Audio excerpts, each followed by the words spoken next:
அம்மா, இந்த வாழைப்பழத்தை எடுத்துட்டு வா. இந்தாங்க வாழைப்பழம். நான் என்ன கேட்டேன் உங்ககிட்ட? வாழைப்பழம் கேட்டீங்க, இது என்னது? அதுதாங்க இது. சாப்பிட்டு பார்த்துட்டு எப்படி இருக்குன்னு சொல்லுங்க. வாழைப்பழ பிரெட் பணியாரம் நம்ம வீட்டு ஈசி சமையல்ல எப்படி செஞ்சேன்னு சொல்லி தரேன் வாங்க. மிக்ஸி ஜாரில் 3 பிரெட் துண்டுகளை பிச்சு போட்டு பொடி செஞ்சு எடுத்துக்கோங்க. நான் நேந்திரம்பழம் எடுத்திருக்கேங்க. எந்த வெரைட்டி வாழைப்பழமாக இருந்தாலும் ஓகே தாங்க. வாழைப்பழ துண்டுகளை 1 ஸ்பூன் நெய் ஊற்றி நல்லா வதக்குங்க. பழங்கள் வதங்கி கொஞ்சம் ப்ரௌன் ஆனதும் 1 கப் நாட்டு சர்க்கரை சேர்த்து கிளறுங்க. பழத்தோட வெல்லம் சேர்ந்ததும் பொடி செஞ்ச பிரெட்டை கொட்டி கிளறுங்க. டேஸ்ட்டுக்கு தகுந்த மாதிரி இன்னும் கொஞ்சம் நாட்டு சர்க்கரை, 1 ஸ்பூன் நெய், ஏலக்காய் தூள் சேர்த்து கிளறுங்க. எல்லாம் சேர்ந்து வந்ததும் தட்டில் கொட்டி வச்சிடுங்க. லைட்டா கையில நெய் தடவி உருண்டைகளா உருட்டிடுங்க. சுவை இன்னும் கூடுதலாக்க உருண்டைகளை எள்ளுல புரட்டி எடுத்துடுங்க.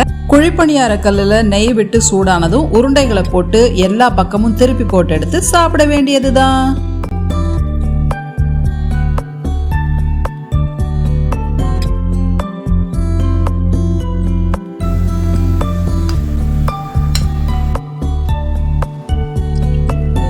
செம்மையா இருக்கு. வாழைப்பழம் டேஸ்ட் அப்படியே இருக்கு.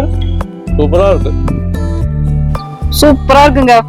இந்த வீடியோ உங்களுக்கு பிடிச்சிருந்ததுன்னா லைக் பண்ணுங்க, கமெண்ட் பண்ணுங்க, ஷேர் பண்ணுங்க, மறக்காம சப்ஸ்கிரைபும் பண்ணிடுங்க.